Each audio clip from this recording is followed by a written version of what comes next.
हाँ तो नमस्कार जी, कैसे हैं? उम्मीद करते हैं बहुत ही अच्छे होंगे मेरे प्यारे विद्यार्थी। हम लोग आज के इस वीडियो में क्लास 10th के फिजिक्स का चैप्टर नंबर 1 जिसका नाम क्या है, प्रकाश का परावर्तन और अपवर्तन, चैप्टर नंबर 2 दोनों का ऑब्जेक्टिव क्वेश्चन हम लोग कर रहे थे। उसमें हम लोग पार्ट 1 और पार्ट 2 वीडियो किए थे। तो आज का ये वीडियो होगा पार्ट 3 होगा। इसमें हम लोग 50 VBA ऑब्जेक्टिव क्वेश्चन करेंगे जो बिहार के बोर्ड एग्जाम के लिए बहुत ही महत्वपूर्ण होगा।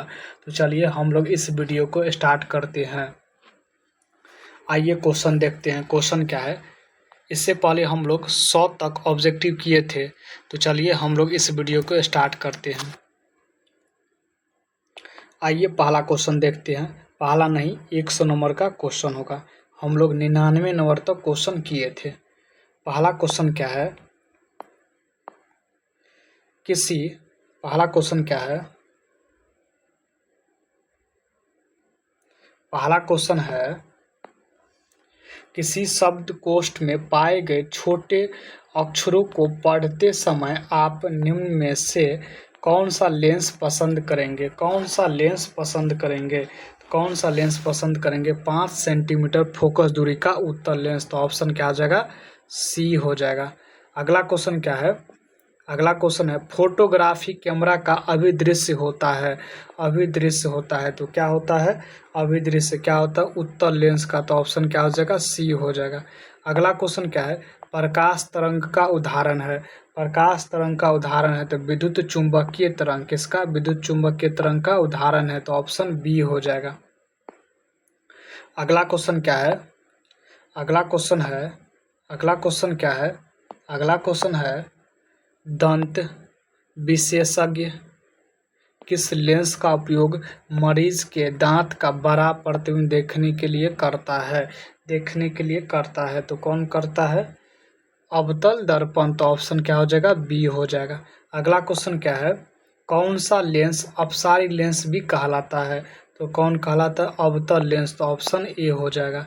अगला क्वेश्चन क्या है, अगला क्वेश्चन है, अगला क्वेश्चन है एक प्रयोग में अवतल दर्पण द्वारा किसी बीम का प्रतिबिंब एक पर्दे पर प्राप्त किया जाता है। दर्पण की फोकस दूरी को निर्धारित करने के लिए प्रयोगकर्ता को मापने की जरूरत है। तो क्या है? दर्पण तथा पर्दा के बीच की दूरी को, दर्पण तथा बीम के बीच की दूरी को। तो ऑप्शन क्या हो जाएगा? सी हो जाएगा। अगला क्वेश्चन क्या है, गोलीय दर्पण के परावर्तक पृष्ठ की वृत्ताकार सीमा रेखा का व्यास कहलाता है। तो क्या कहलाता है? क्या कहलाता है? गोलीय दर्पण का द्वारक। तो ऑप्शन क्या हो जाएगा? डी हो जाएगा। क्या हो जाएगा? डी हो जाएगा। अगला क्वेश्चन क्या है, अगला क्वेश्चन है निम्नलिखित में से कौन उत्तल दर्पण की फोकस दूरी है जिसकी वक्रता त्रिज्या 32 सेंटीमीटर है? तो F बराबर क्या होता है? R/2 होता है। क्या होता है? R/2 होता है। तो R कितना है मेरा? 32 सेंटीमीटर। 32 कितना हो जाएगा? 2 हो जाएगा। तो 16 दूनी के 32। तो ऑप्शन क्या हो जाएगा मेरा? ऑप्शन क्या हो जाएगा? सी हो जाएगा। अगला क्वेश्चन है यदि किसी बीम का प्रतिबिंब का आवर्धन ऋणात्मक है तो उस प्रतिबिंब की प्रकृति क्या होगी? उसका प्रकृति क्या होगा? तो क्या होगा? वास्तविक और उल्टा होगा। तो ऑप्शन ए हो जाएगा। अगला क्वेश्चन है गोलीय दर्पण का परावर्तक पृष्ठ वक्रित हो सकता है तो अंदर या बाहर की ओर। ऑप्शन ए हो जाएगा। अगला क्वेश्चन क्या है, अगला क्वेश्चन है वह गोलीय दर्पण जो अंदर की तरफ वक्रित हो कहलाता है। तो क्या कहलाता है? क्या कहलाता है? अवतल दर्पण। ऑप्शन ए हो जाएगा। वह गोलीय दर्पण जो बाहर की ओर वक्रित हो कहलाता है। तो क्या कहलाता है? उत्तल दर्पण। ऑप्शन सी हो जाएगा। क्या हो जाएगा? सी हो जाएगा। अगला क्वेश्चन क्या है, गोलीय दर्पण के परावर्तक पृष्ठ के केंद्र को दर्पण का कहा जाता है। तो क्या कहा जाता है? ध्रुव कहा जाता है। क्या कहा जाता है? ध्रुव कहा जाता है। तो ऑप्शन बी हो जाएगा। चलिए अगला क्वेश्चन की ओर चलते हैं। अगला नंबर क्वेश्चन है 13 नंबर होगा। कितना नंबर होगा? 13 नंबर। क्वेश्चन क्या है, क्वेश्चन है गोलीय दर्पण का वक्रता केंद्र को किस अक्षर से निरूपित किया जाता है? तो किससे किया जाता है? सी से। तो ऑप्शन ए हो जाएगा। अगला क्वेश्चन है, किसी लेंस द्वारा उत्पन्न आवर्धन का एसआई मात्रक क्या है? एसआई मात्रक क्या होता है? इसका मात्रकहीन होता है। तो ऑप्शन डी हो जाएगा। निम्न में से किस लेंस की फोकस दूरी धनात्मक होती है? तो किसका होता है? उत्तल लेंस का। तो ऑप्शन डी हो जाएगा। अगला क्वेश्चन क्या है? अगला क्वेश्चन क्या है? गोलीय दर्पण के ध्रुव तथा वक्ता त्रिज्या से गुजरने वाला सीधी रेखा को कहते हैं। तो क्या कहते हैं? क्या कहते हैं? मुख्य अक्ष कहते हैं। तो ऑप्शन बी हो जाएगा। अगला क्वेश्चन क्या है? सूर्य के प्रकाश के संकेंद्रण से उत्पन्न ऊष्मा के कारण जल उठता है। तो किसके कारण? कागज। तो ऑप्शन ए हो जाएगा। अगला क्वेश्चन क्या है? किस दर्पण से हमेशा वस्तु से छोटा प्रतिबिंब प्राप्त होता है? तो उत्तल। ऑप्शन ए हो जाएगा। अगला क्वेश्चन क्या है? अगला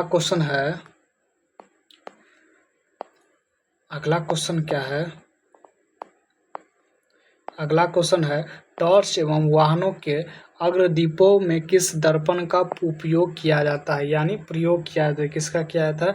अवतल दर्पण का। तो ऑप्शन ए हो जाएगा।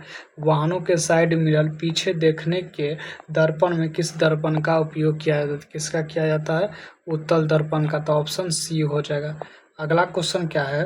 अगला क्वेश्चन है, इनमें से कौन दर्पण का सूत्र है? दर्पण का सूत्र क्या होता है? 1/v प्लस 1/u बराबर 1/f होता है। तो ऑप्शन ए हो जाएगा। क्या हो जाएगा? ए हो जाएगा। अगला क्वेश्चन क्या है? अगला क्वेश्चन है, दो पृष्ठों से घिरा हुआ कोई पारदर्शी माध्यम जिसका एक या दोनों पृष्ठ गोलीय हो कहलाता है। तो क्या कहलाता है? लेंस कहलाता है। तो ऑप्शन ए हो जाएगा। उत्तल लेंस को कहते हैं। तो उत्तल लेंस को क्या कहते हैं? अभिसारी लेंस कहते हैं। तो ऑप्शन क्या हो जाएगा? ए हो जाएगा। अगला क्वेश्चन है, लेंस के कितने वक्ता केंद्र होते हैं? तो कितने होते वक्ता केंद्र? 2 होते। तो ऑप्शन क्या हो जाएगा? ए हो जाएगा। अगला क्वेश्चन है, लेंस के केंद्रीय बिंदु को कहते हैं। तो क्या कहते हैं? क्या कहते हैं? प्रकाशीय केंद्र कहते हैं। तो ऑप्शन क्या हो जाएगा? बी हो जाएगा। अगला क्वेश्चन क्या है? अगला क्वेश्चन है, जब किसी लेंस पर समांतर किरणें आपतित होती है तो क्या होता है? होने लगता है, धुआं उत्पन्न होने लगता है। तो ऑप्शन क्या हो जाएगा? सी हो जाएगा। क्या हो जाएगा? सी हो जाएगा।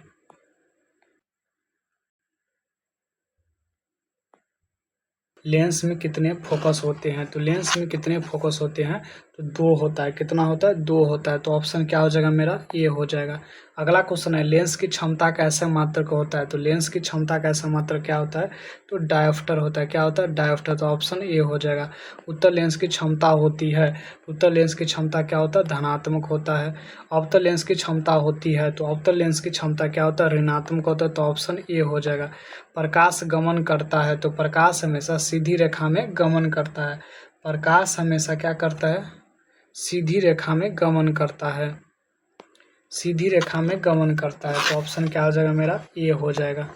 अगला क्वेश्चन है, एक अवतल दर्पण की फोकस दूरी 20 सेंटीमीटर है।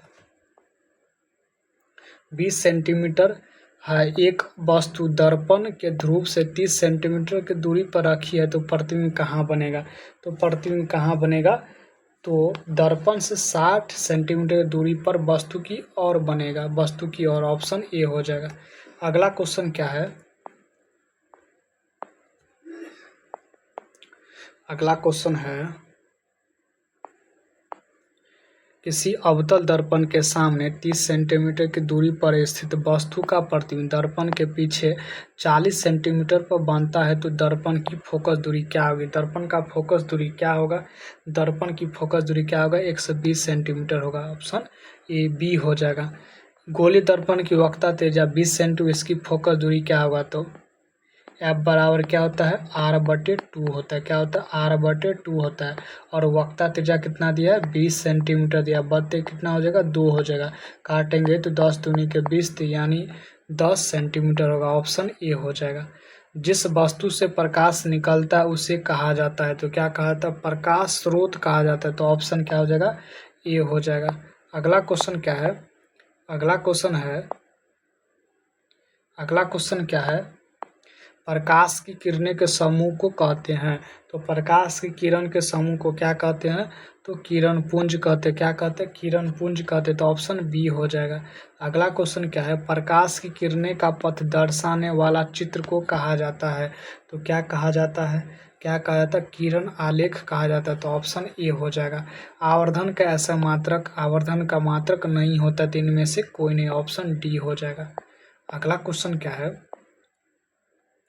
अगला क्वेश्चन है, उत्तल दर्पण को सामने एक वस्तु को रखा गया है जिसकी प्रतिबिंब की प्रकृति कैसी होती है। तो कैसा होता है, काल्पनिक। ऑप्शन ए हो जाएगा। अगला क्वेश्चन है, किसी लेंस की क्षमता -2 डायोप्टर है तो इसकी फोकस दूरी होगी। तो फोकस दूरी कितना होगा, तो P बराबर क्या होता है फार्मूला, P बराबर 1/f होता है। क्या होता है, 1/f होता है। क्या पूछा गया सवाल में, फोकस दूरी। तो F बराबर क्या हो जाएगा, 1/P हो जाएगा। 1/1 कितना दिया है, -2, तो 2 हो जाएगा। इसको हम लोग काटेंगे तो कितना 0.5 माइनस में आएगा, तो 0.5 मीटर। ऑप्शन डी आ जाएगा। चलिए अगला क्वेश्चन की ओर चलते हैं हम लोग। अगला नंबर क्वेश्चन होगा मेरा 41 नंबर। कितना नंबर होगा, 41 नंबर। क्वेश्चन क्या है, क्वेश्चन है, निम्नलिखित में से किसका अपवर्तनांक सबसे अधिक होता है। किसका अपवर्तनांक सबसे अधिक होता है, तो किसका होता है, हीरा का। किसका होता है, हीरा का। तो ऑप्शन डी हो जाएगा। क्या हो जाएगा, डी हो जाएगा। अगला क्वेश्चन क्या है, अगला क्वेश्चन, निम्नलिखित में से किस लेंस को अभिसारी लेंस कहते हैं। तो किसे कहते हैं, उत्तल लेंस को। तो ऑप्शन ए हो जाएगा। दर्पण के सामने किसी भी दूरी पर स्थित वस्तु का प्रतिबिंब सीधा प्रतीत होता है तो वह दर्पण है। तो वह कौन सा दर्पण है, तो समतल या उत्तल। तो ऑप्शन डी हो जाएगा। अगला क्वेश्चन क्या है, अगला क्वेश्चन है, निम्नलिखित में किस माध्यम में प्रकाश की चाल सबसे अधिक होता है। सबसे अधिक होता है तो निर्वात में। तो ऑप्शन डी हो जाएगा। तेलीय कागज होता है, तो तेलीय कागज क्या होता है, तेलीय कागज क्या होता है, पारभाषक होता है। तो ऑप्शन सी हो जाएगा। समतल दर्पण की फोकस दूरी होती है, तो समतल दर्पण की फोकस दूरी क्या होती है, तो अनंत होता है। तो ऑप्शन ए हो जाएगा। क्या हो जाएगा, ए हो जाएगा। अगला क्वेश्चन है, अवतल दर्पण के सामने वस्तु को कहाँ रखा जाए ताकि प्रतिबिंब उल्टा, वास्तविक और समान आकार का बने। तो कहाँ रखेंगे, कहाँ रखेंगे, कहाँ रखेंगे, कहाँ रखेंगे, तो वक्ता केंद्र पर। ऑप्शन सी हो जाएगा। चलिए अगला क्वेश्चन की ओर चलते हैं। अगला नंबर क्वेश्चन है मेरा, अगला नंबर क्वेश्चन है, उत्तल दर्पण से बना काल्पनिक प्रतिबिंब होता है। तो काल्पनिक प्रतिबिंब क्या होता है, काल्पनिक प्रतिबिंब क्या होता है, सीधा एवं छोटा होता है। तो ऑप्शन सी हो जाएगा। अगला क्वेश्चन है, निम्न में से कौन सा पदार्थ लेंस के लिए प्रयुक्त नहीं किया जाता है। तो कौन नहीं किया जाता है, कौन नहीं किया जाता, तो पीतल। ऑप्शन सी हो जाएगा। अगला क्वेश्चन है, एक गोलीय दर्पण की फोकस दूरी +20 सेंटीमीटर है तो इसकी दर्पण कैसा होगा। तो दर्पण कैसा होगा, उत्तल दर्पण होगा। कैसा होगा, उत्तल दर्पण। तो ऑप्शन क्या हो जाएगा, ए हो जाएगा। अगला क्वेश्चन क्या है, अगला क्वेश्चन है, अगला क्वेश्चन क्या है, तालाब का जल कम गहरा दिखाई देने का कारण है। तो इसका कारण क्या होता है, अपवर्तन। ऑप्शन ए हो जाएगा। अवतल दर्पण की फोकस दूरी होती है, तो अवतल दर्पण की फोकस दूरी क्या होता है, ऋणात्मक होता है। ऑप्शन ए हो जाएगा। अगला क्वेश्चन है, किसी अवतल दर्पण की फोकस दूरी एफ और उसकी वक्रता त्रिज्या आर है तो निम्न कौन सा सही है, संबंध सही है। तो एफ बराबर क्या होता है, फॉर्मूला r/2 होता है। एफ बराबर क्या होता है, r/2 होता है। तो r बराबर क्या हो जाएगा, 2f हो जाएगा। तो ऑप्शन क्या हो जाएगा, बी हो जाएगा। अगला क्वेश्चन क्या है, अगला क्वेश्चन क्या है, अगला क्वेश्चन है, अगला क्वेश्चन है, एक पारदर्शी गोलीय कवच की बाहरी त्रिज्या +20 सेंटीमीटर तथा भीतरी त्रिज्या 19.8 सेंटीमीटर है। त्रिज्या आपतित प्रकाश के लिए यह कैसा व्यवहार करेगा। तो कैसा व्यवहार करेगा, अवतल लेंस की भांति। तो ऑप्शन क्या हो जाएगा, डी हो जाएगा। क्या हो जाएगा, डी हो जाएगा। आज के लिए इतना ही। जय हिंद। अगली वीडियो में हम लोग इससे अगला चैप्टर का ऑब्जेक्टिव क्वेश्चन करेंगे। तो आज के लिए इतना ही। जय हिंद। अगर वीडियो अच्छा लगे तो लाइक करें, सब्सक्राइब करें, कमेंट करें और सक्सेस बोर्ड एकेडमी को सब्सक्राइब करें। तो आज के लिए इतना ही। जय हिंद।